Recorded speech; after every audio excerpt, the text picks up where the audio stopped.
This is Lead Time. Welcome to a Lead Time, a hot topic. Today we have the privilege in the next 30-minute conversation to hang out with Jim Sanft. Jim has spoken with us on a number of different occasions. I think he's been on American Reformation, Lead Time, hearing about his book, his leadership story. But today we're talking about Concordia Plan Services in particular, and what's going on. So why this is a really timely conversation, I'm going to put a timestamp on it. This is August 7th, 2024. The last couple of days in the national and international markets, we've seen some volatility that we've not seen and are causing a lot of people to kind of scratch their head and wonder what's going on. I mean, are we heading for a major recession? What does that mean for the local church and not-for-profits in general? And what's that mean for Concordia Plan Services? So all that being said, the first kind of provocative question, Jim, people want to know what's behind the pension plan and rate increases, brother. Can't you do something about that, Jim? So let's go. Well, first off, how you doing, Jim? It's fun to hang out, brother. I'm doing great, and thanks for the opportunity to come in and talk about this. You know, we're doing some town halls or different places around the country because I just want to get out and talk about it, kind of demystify it. So when your invitation to come on, to the podcast and talk about it's great. Love to talk about it, and anyone who wants us to come out and talk some more would be happy to do it. So we have a pension plan, and we can spend a lot of time on that, but let's stay focused here on the changes that are coming. And really, I think as we look at managing a pension plan, it's $4 billion plus of assets under management that are actively invested in those markets, right? That are going up and down in the things you read in the news. There's two things that we really look at and pay attention to in terms of critical success factors for the long run, and that's demographic factors and economic factors. And so one of the things I do want to start about in the demographic realities, and particularly as we look in the LCMS and we say, okay, it's clear, documented, we have decreasing number of ordained and commissioned ministers, right? It's an issue. 5 of 10 universities either closed, departed, or I don't even know what category to put what's going on, right now as we're still looking for some clarity there at Ann Arbor. Those are realities. But I do want to share with you the exciting news is there's an increase in lay workers in the church. Hey. And I think even if you think about your campus and others, exactly, it's really being driven by Lutheran schools. There's challenges in a lot of places, but the pandemic gave an opportunity for our schools to differentiate themselves. And with all the craziness going on in society, I think our schools are still a place where families come to that they see that their kids are going to be influenced by, maybe they're not looking for a Lutheran Christian biblical worldview, but they are looking for, morals and ethical standing that's going to be more aligned with where they are as a family. So it's a great time for Lutheran education. And the big metric, that we look at it is the overall membership in the Concordia Retirement Plan, which really is a surrogate for the full-time workforce of all of our ministries. And I'm just very happy to tell you that's very stable, and in fact is growing slightly. And I can come back at any time and document that, but it's been growing slightly since the pandemic. Attendance, church membership, number of ordained ministers, commissioned ministers, those are still real, and I'm not discounting them. But yet at the same time, this increase in lay and the growth in Lutheran schools is there, and it's real. And so, yes, we have demographic challenges, but we are in a season right now, thank God for our Lutheran schools, that we don't have that concern in terms of the demographics. Not to say it's not a factor, but that's getting really down into the weeds. So then we turn our attention to the economic realities, right? And what I would say is really a lot has changed since 2020, not just in society, but in our economy overall. And I'm not an economist, guys. I'm an actuary, but I can dabble in a little bit of economic lingo. You think about the unprecedented governmental spending that took place, and in fact, as you listen to news reports, we're still spending COVID relief dollars, even though we're long past, and on projects that have nothing to do with anything related to the pandemic, and that has a real impact on the economy. It is driving inflation. Sure, inflation's down, but it's still above where we would look for it to be targeted in a normal economy. Interest rates, they're rising, they're falling, but they're still, higher than what a normative, might be. You touched on that market volatility, the speed of information and the impact that has on the markets and how they react. I mean, we've seen that just growing, and that makes it more up and down all the time. Political unrest, our societal unrest, global unrest, China, Ukraine, all those things impact. We look at workforce demographics, people who stopped working and a lot of people who haven't returned to work. So there's just a lot of things impacting our economy to a point to just say the world is just not what it was, prior to 2020. So getting a little bit more specific then into the Concordia retirement plan, it's a mature retirement plan. And I'm going to throw a couple numbers that may cause a little bit of panic, but I want to assure you it's okay. So we expect contributions in 2024 to come in at about $120 million, okay? And the benefit payments going out the door are around $360 million. So we are paying out far more than we're taking in, and that's okay. That's in the math. This is the power of a defined benefit plan. You put those assets to work out in the market, and they bring back a return. And here is great value of walking together as a church body, right? That we can pool these $4 billion together, actively invest them in the marketplace, and really let that investment income drive the majority of the retirement plan funding. So that's all expected in the actuarial mathematics, right? And we're at a point in time as we think about cash flow then in a plan. Benefit payments are increasing, right? There's this thing called the baby boomers, right? They're retiring. More of them are retiring, so benefit payments are increasing. Contributions are increasing, but they're increasing at a lower rate. Because good news is, even though we have all those lay workers, right? So here's the other side of that double-edged sword. Even though we have those lay workers tend to make less than ordained and commissioned, right? And so contributions are based on compensation. So they're going to be paying in a little bit less. So right there's the downside there. And whenever you bring in new employees, they tend to make less than those that they replaced. So contributions are increasing. They're just increasing at a lower rate. And what our external actuaries are showing us in the projections is we're running into about a 10-year time period where this cash flow crunch, the difference between what we pay out, what we bring in, is the greatest. And that means we put more pressure on investment income. So in this market of the volatility, let's say we're having to sell about $20 million of assets every month to make benefit payments. So when that market drops, we're selling at a loss. You're making that loss permanent, right? And so we kind of live that volatility that on the one hand, we can say, fine, we can just power through it. We do this over the long-term 20, 30, 40-year time horizon, but we still have the daily, monthly, having to liquidate, and that creates some challenges. Our economic advisors are telling us, as we look out the next 20 to 30 years, we should be expecting about 0.75% less in a return, right? So about 75 basis points every year of a return compared to where we've been historically. And that means it's about $30 million less coming in investment income a year, okay? This is not about what the market's going to bring in 24 or even the next 2 years. This is looking 20, 30, 40 years out. Just not seeing the kinds of returns that it would have in the marketplace. All these factors come together to put extreme pressure on the actual valuation. And if we don't make a corrective measure, take corrective action now, we're seeing that the actual valuation, 10, 20, 30 years out is slowly going to decline.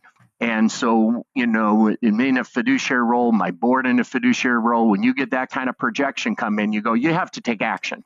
Right? It's not immediate. We're good. We have no issue in terms of making the payments today, but it's a long term. So that puts the CPS board at a point rightfully of saying, okay, we got to do something. So now we're into the list of, okay, what can you do with a pension plan of this magnitude, right? So one thing is you can just wait. Let's do Washington, D.C. Let's kick the can down the road to whoever comes behind us. Right. So let's take that off the table.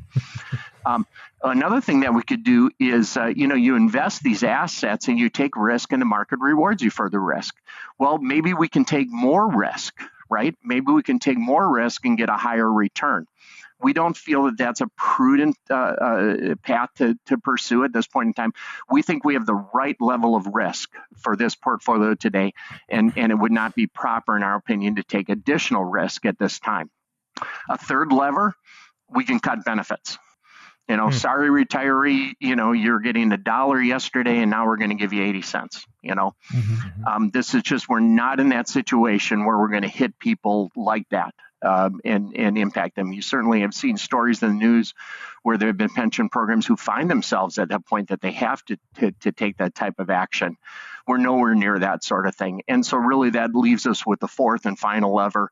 We can increase contributions. And what we saw was that 3% of compensation increase, which we wanted to spread over 3 years because it's not an immediate challenge. We just need to be, making this commitment to a little bit more cash coming in.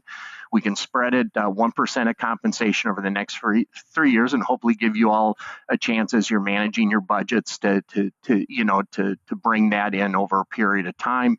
And the great news is that takes an actual evaluation that was trending down to an actual evaluation that trends up. And, we can walk out the door and say, okay, as fiduciaries, we've done our job and we've got this thing back on a path that it's supposed to be on.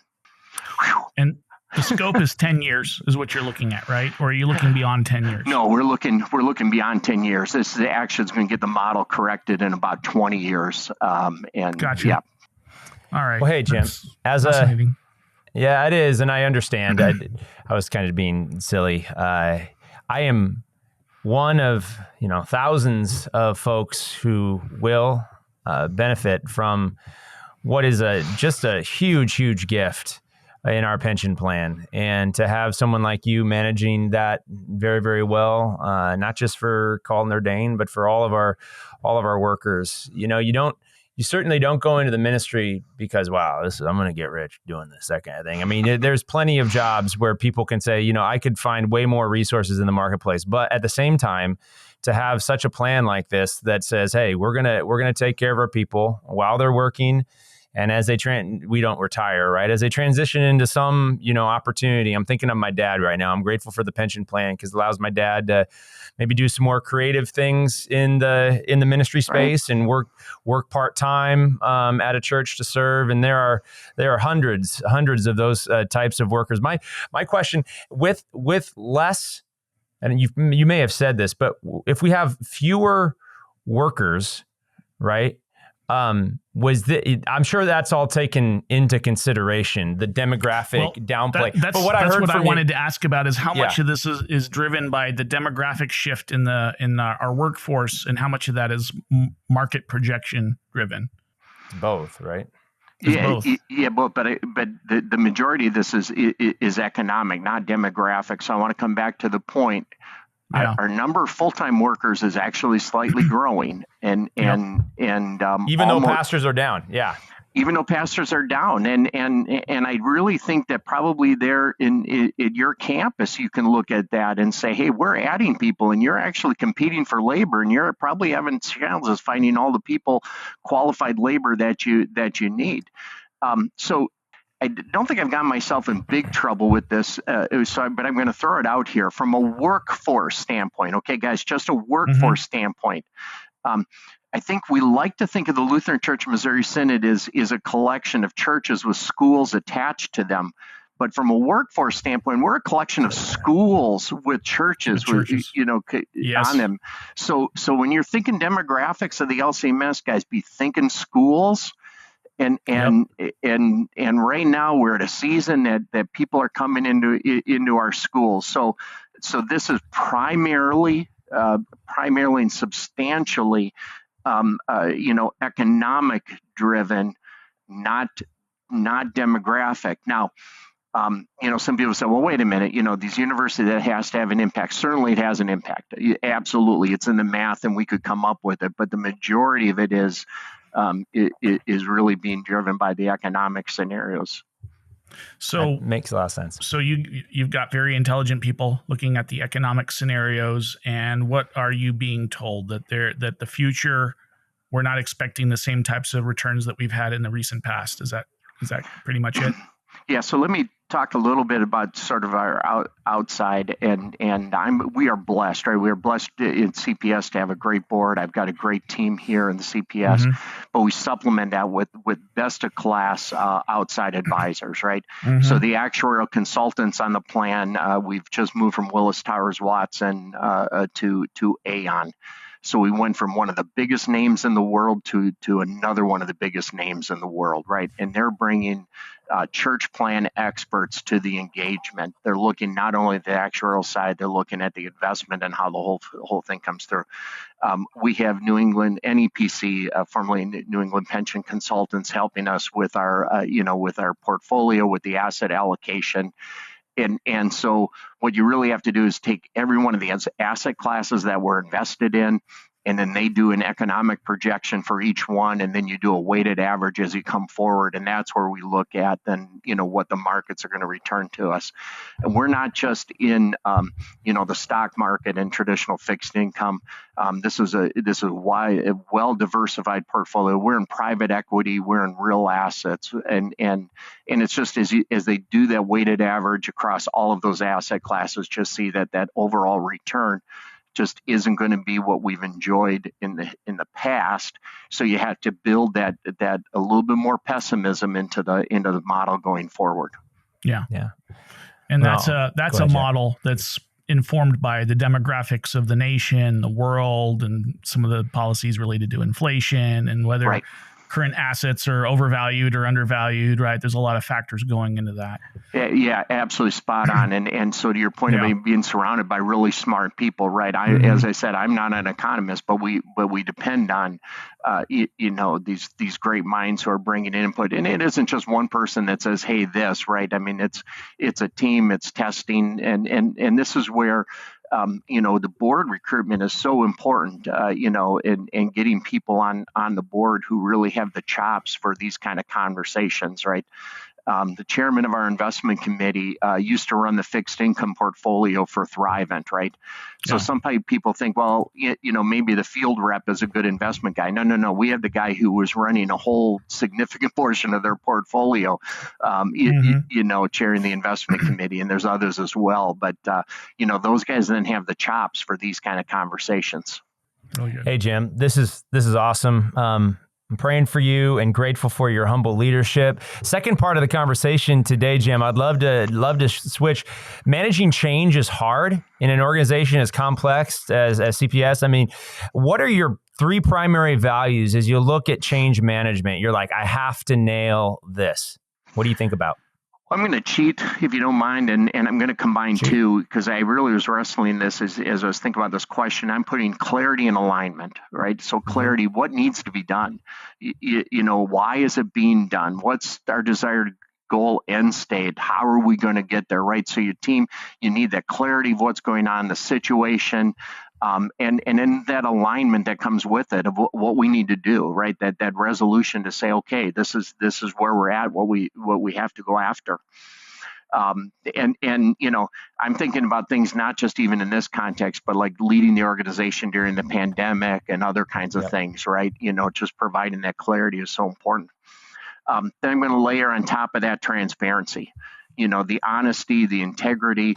Over communicate. So when you said, hey, Jim, will you come on and talk about this? Yes, I want to be open, transparent. This is what's going on. This is why. It's not gloom or doom, but that transparency, I think, is so important, and along with it, be present. Right. So I'm willing to get out, do town hall meetings, get on podcasts. Jim's going to come and talk about it. Right. I'm going to own it. I'm going to be there and take responsibility. Right. Because accepting this change is going to be really hard if CPS is quiet and not present, right? But I want to come in and have the tough conversations and let you know what we're doing, why we're doing it. Because in silence, people just make stuff up, right? And so I want to make sure we get out and we're transparent and understand what's going on. And then the third is really then excellence. You have to execute with excellence. Excellence is not perfection, as you know, right? It's not being called to be perfect, but we got to do this well. We got to do it right. We have to have a great communication campaign, try to be as clear and open and honest as we can, and make sure we really pull whatever kind of change off then with excellence. Jim, this is, you're speaking our language there, brother, because Christians, let me just make this general statement, get you guys' feedback. Christians should be the best.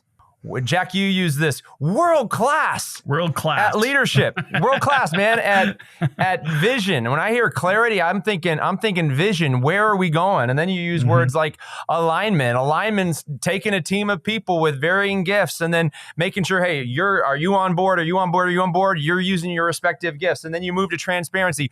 Okay, as we carry out this vision, there's going to be the assault of lies, Satan, etc. We're our own worst enemy. We want to hide from our own struggles. No, we're going to own it. We're going to invite a whole bunch of people into it, and I'm going to be present with them. And the byproduct of embracing that, Jim, is so much trust.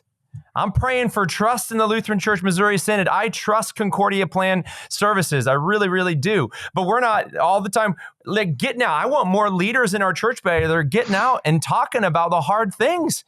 Like with church worker shortage, how are we going to do it? And I just don't necessarily see that as much as I pray we do into the future, just owning it, and I'm not calling out any one person in general. I just don't know that we're owning some of our struggles transparently and then inviting our team, but the gifts of the church, the wider body of Christ. I love that you're overseeing $4 billion worth of assets at Concordia Plan Services. And I send you an email, Jim, and this podcast is nothing big or anything, but you're like, hey, Tim's my friend. We're on the same mission together. Let's get together and embrace the hard stuff. I just applaud you for doing that. You are a model leader in our church. Thank you, Jim. And I just want to say, we're just finishing up a budget season right here. We run on a school year, right?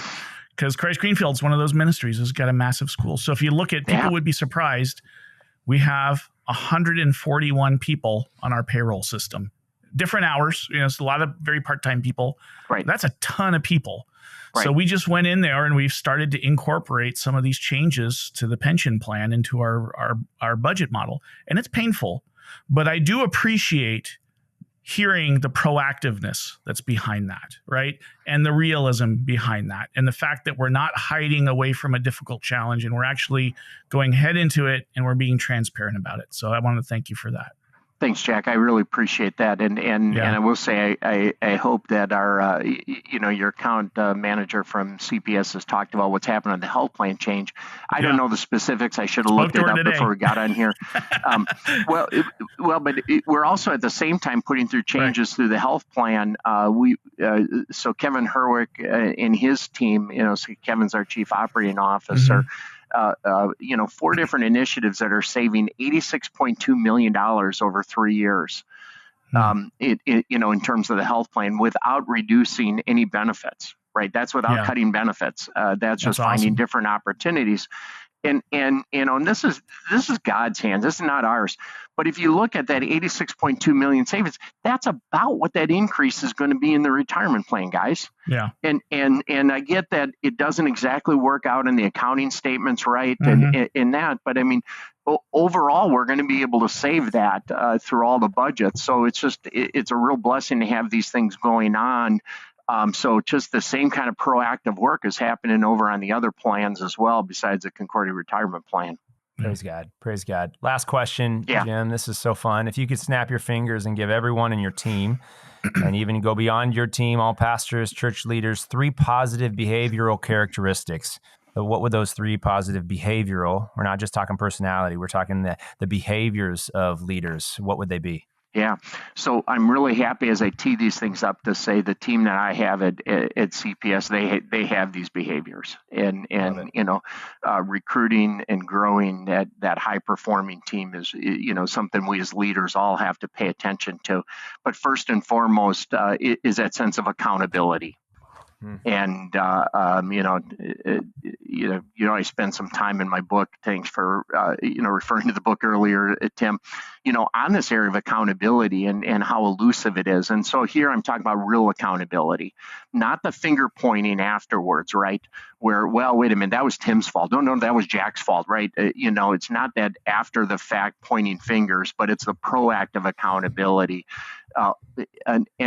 And I think what the world wants to do is really talk about an ownership mentality.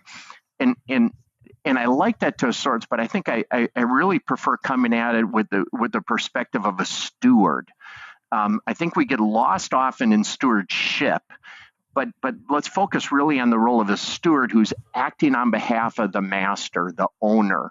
So I don't have an ownership mentality in the organization. I have the perspective of the steward, because we know who the master is. We know who the owner is. And I am just the steward for this period of the time.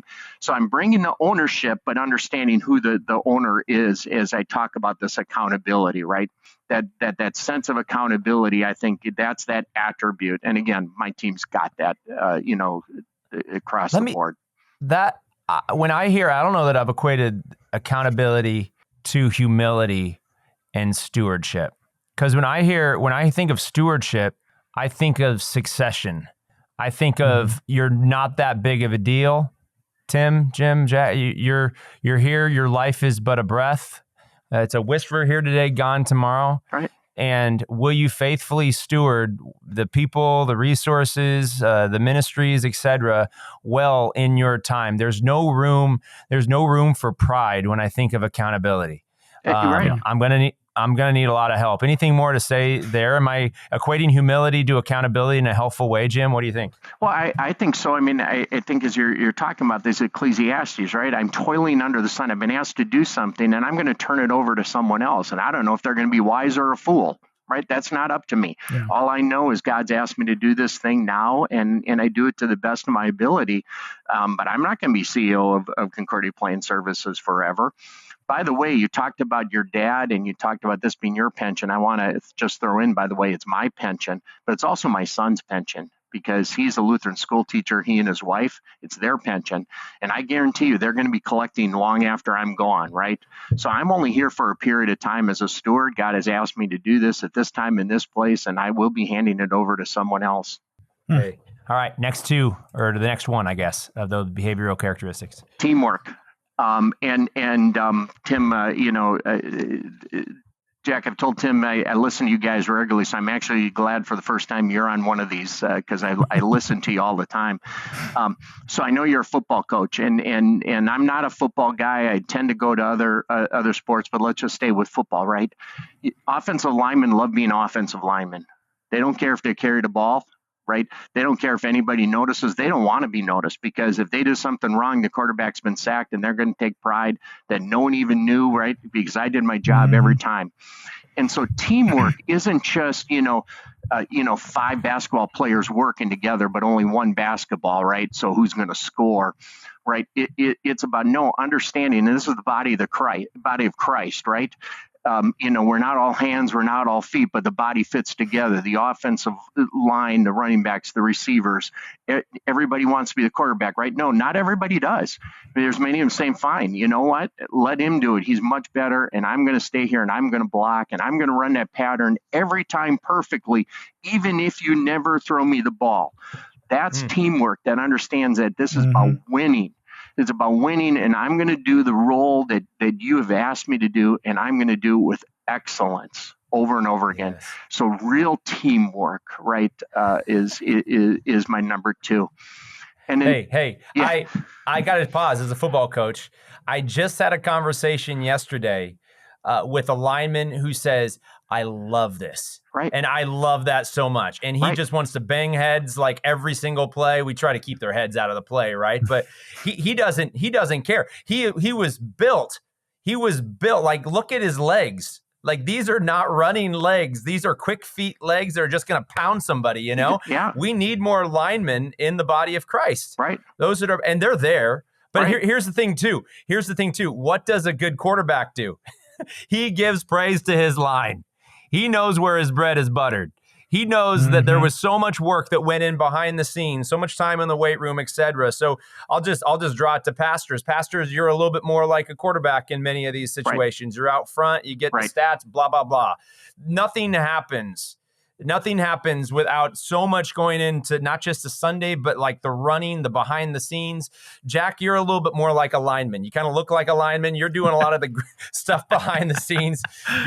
You're the center, Jack. You know, like you're snapping the ball, calling the play. But it's such a helpful. Football is the greatest team sport, I would say, of all time because of the sizes and shapes, and we're all running the one play. In the kingdom, we're running the Jesus play. Let's reach people with the gospel, right? And let's execute whatever it takes. Culture, systems, stewardship, structure. We gotta call that one play and execute with excellence. I don't want to shy. This is what sports teach you too. I mean, I don't want to shy away. There was a season when I was like, well, I don't know if we want to take pride in excellence and that kind of thing. It's like, this is a false humility. Get after it. It's not even your work anyways. It's God at work through you. God's calling the play. God's executing the play. He's the one at work in and through you. If anything good happens, all the glory goes to him, right? So, hey, man, you got my coaching side just spun up. You did something to me, Jim. This is good, man. I love teamwork. We can't talk about it enough. Right. Real teamwork, though. My background is military, right? And in the military, same thing, team building, mission oriented. And what's interesting is you have these different types of leaders. You have your non-commissioned officers, which we call the backbone of the Army, and you have your officers. Right. And we have an ethos, a creed that says, because I was retired as staff sergeant out of the military, and we would say, officers are going to have maximum time to accomplish their mission, and they're not going to have to do my job, period. Yeah. Right. Yeah. And that's the ethos that we drill into every sergeant, right? Every NCO is that you have a responsibility to play here, and nobody's going to have to come in and do your job for you. You're going to get your job done right so that other people have the ability to do their jobs and not have to be distracted by your lack of performance. Well, and then also thinking, and I never served. Thank you, Jack, for your service. Yeah. I never served, but family is have served tremendously. But at any point when there is conflict, very small percentage is actually in battle, right? But it's all that support.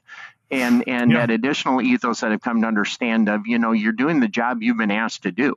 If it was carry a rifle in front, that's what you do. Or if it's caring for who's at the front line, that's what you do, right? I think that carries over here too. I'm not on the front line. You guys are. I'm in the back making sure you're resourced both for today and for the future.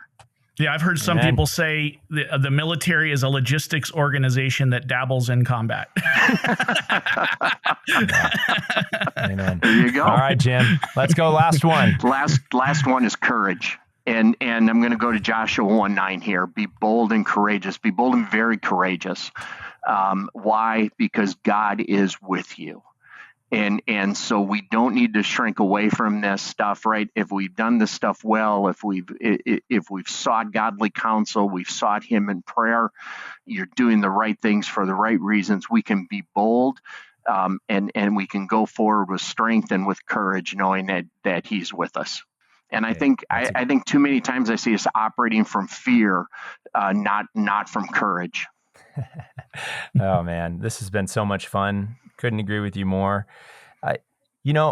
If you don't get the basics, I've been talking to a lot of people about this. The basics of leadership is the character of Christ, who was remarkably accountable to the will of His Father, who built a team and had remarkable courage, which led Him to the cross. If we miss on the character of Christ and engaging the suffering and sorrow and loss, the sabotage, the hard stuff. Obviously, this is the path of Jesus. This is the way of the cross. Like, Lutherans should be fantastic at character development because it's the Holy Spirit at work within us. And we're a confessing church body, not just confessing Article 4, but confessing our sin quickly and confessing our desperate need for forgiveness from God and forgiveness from one another, and then dreaming big dreams to reach as many people with the gospel. Your stewardship of Concordia Plan Services has a profound impact on the Lutheran Church Missouri Synod, and I'm really, really grateful for the man of character that you are, Jim, for being a leader in our church, and for staying connected to me and all different. You are here for the whole church. That's what I love about Concordia Plans and LCEF too. Like you don't have time for a lot of the petty political side stuff that goes on whatever continuum you're about. Like you're a Jesus guy, and you're here to serve all different types of churches and workers in all different sorts of contexts. And I applaud you for that, brother. Any closing comments, Jim? This has been fun. Well, thank you for the opportunity to be here. It's been an honor and a privilege, and I can't imagine that God chose me to serve in this time, in this place. And I do very much appreciate and enjoy the fact that I get to work with the entirety of the LCMS, right? And there's very important conversations that need to be had, and that's fine. But we need the left, the right, and everything in the middle, because this is a law of large numbers. We're better together. As an actuary, I can put numbers on that kind of stuff, right? And so I enjoy being this place where the family can come together and realize the benefits of walking together, those things that we contemplate in our Constitution and our objectives. I really do think we can demonstrate that in CPS, and I know LCF, Foundation, CPH, all those guys, all of them can as well. But these become very tangible ways where we can say, look, we are better together. We'll still have the tough conversations, but we're family and we're better together. And I just want to reiterate what I just heard there at the end. Those four entities that you just mentioned, you guys are glue entities in our church body, and we'll rally around the great work that you all are doing, and all of the leaders. And I know you guys are very close and very interconnected. And thank you for serving all of the church. This is Lead Time Hot Topic. Pray you enjoyed it. This is a little different. We didn't go by the clock quite as much today, but still had a little over a 30-minute conversation with one of our friends, Jim Sanft. If people want to connect with you, Jim, how can they do so? Jim.sanft@concordiaplans.org is probably the best way to get me. And you do respond. You're pretty awesome. So it's a good day. Go make it a great day. What a joy, Jim. Good work, Jack. God bless you guys. Thanks. You've been listening to Lead Time, a podcast of the Unite Leadership Collective. The ULC's mission is to collaborate with the local church to discover, develop, and deploy leaders through biblical Lutheran doctrine and innovative methods. To partner with us in this gospel message, subscribe to our channel, then go to the uniteleadership.org to create your free login for exclusive material and resources, and then to explore ways in which you can sponsor an episode. Thanks for listening, and stay tuned for next week's episode.